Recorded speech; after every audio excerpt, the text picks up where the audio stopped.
उपमुख्यमंत्री एकनाथ शिंदे यांच्या घराबाहेर येथील एका कंपनीतील कामगारांनी आंदोलन सुरू केले। सुपरमॅक्स कंपनीतील कामगार त्यांच्या विविध समस्यांबाबत आंदोलन करतायत।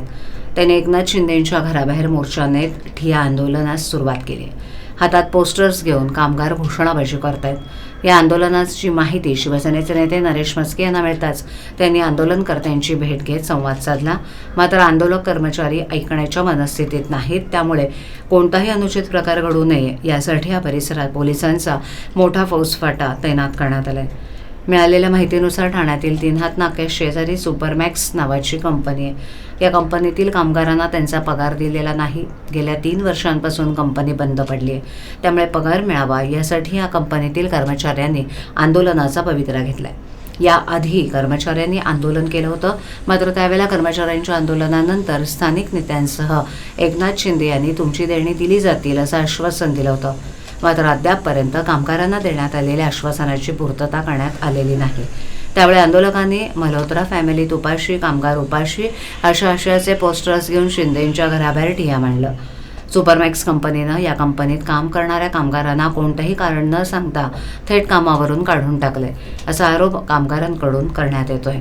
तसंच जुलै 2022 पासून कंपनीनं कामगारांना त्यांचे पगार दिलेले नाहीत, त्यामुळे एकनाथ शिंदे यांच्याकडून लेखी उत्तर मिळावं अशी मागणी आंदोलनकर्त्या कामगारांनी केली आहे।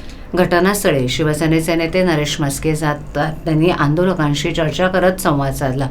त्यावेळेला त्यांनी हा विषय कोर्टात असल्याचं सांगत ते आंदोलनकर्त्यांची समजूत काढण्याचा प्रयत्न करतायत, मात्र आंदोलक आपल्या भूमिकेवर ठाम आहेत। सहकुटुंब याच्यासाठी आता आम्ही सगळं करून म्हणजे साहेबांची भेट घेतल्यानंतर लिगली जे आम्हाला प्रोसेस करायला सांगितली होती ती सगळी प्रोसेस 2 महिने आम्ही करतोय। त्याच्यामध्ये काय NCLT मध्ये जी कंपनी गेली त्याच्या RP बरोबर मीटिंग लावण्यासाठी आमचे जे प्रयत्न आमचे सुरू आहेत त्यातून काहीच मार्ग निघत नाही। आता शेवटचा पर्याय म्हणून आम्ही सगळ्या घरातल्या लोकांना बोलवून जोपर्यंत मार्ग निघत नाही तोपर्यंत आम्ही आज हलणार नाही। शिंदे साहेबांनी आम्हाला काहीतरी लेखी द्यावं किंवा नुसती आश्वासन लोक आमच्यावर विश्वास ठेवत नाहीत। त्यांच्याबरोबर बोलताना आमच्या 5 महिला पण आज असणार आहेत, कारण कामगारांचं असं म्हणणं आहे हे जे पुढे जाणारी लोक आहेत ते काय आतमध्ये आश्वास देऊन परत येतात। तर आम्हाला आता आम्ही पण कंटाळलो। आम्ही आता डेडलाईन द्यायचं ठरवलेलं आहे। 31 मार्च 2025 पर्यंत आमच्या सुपरमॅक्स कामगारांचा कुठल्याही परिस्थितीत निकाल लावावा हेच आमचं मागणं आहे। जोपर्यंत होत नाही तोपर्यंत आम्ही आता आज आश्वास जे काही गोष्टी होतील त्या आज साहेबांनी भेटल्याशिवाय आम्ही इथनं निघणार नाही। प्रलंबित असे आहेत की कंपनी या मल्होत्रा फॅमिली या लगी आणि युनियननी धरून षडयंत्र करून कंपनीला एका वेंडरला पकडून NCLT मध्ये कंपनी घालवली, म्हणजे सेंट्रल गव्हर्नमेंटच्या ताब्यात। सेंट्रल गव्हर्नमेंटच्या ताब्यात गेल्यावर कुठलाही डिसिजन घेता येत नाही, पण आपले साहेब शिंदे साहेबांनी याच्यातनं आउट ऑफ कोर्ट मार्ग काढण्यासाठी प्रयत्न सुरू ठेवले आहेत। तर त्याच्यासाठी आम्ही 2 महिने एक प्रयत्न करत होतो। NCLTच्या RP बरोबर मीटिंग लावा, त्याच्या पत्रावर 9 जानेवारी 2024 पासून आम्ही करतोय।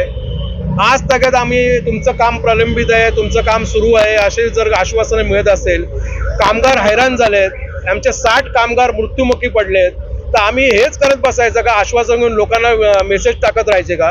तर ते आता आम्ही विकोपाला गेलेलं आहे। आता आमचा एकच पर्याय, जोपर्यंत निर्णय आज मिळत नाही तोपर्यंत आम्ही हलणार नाही।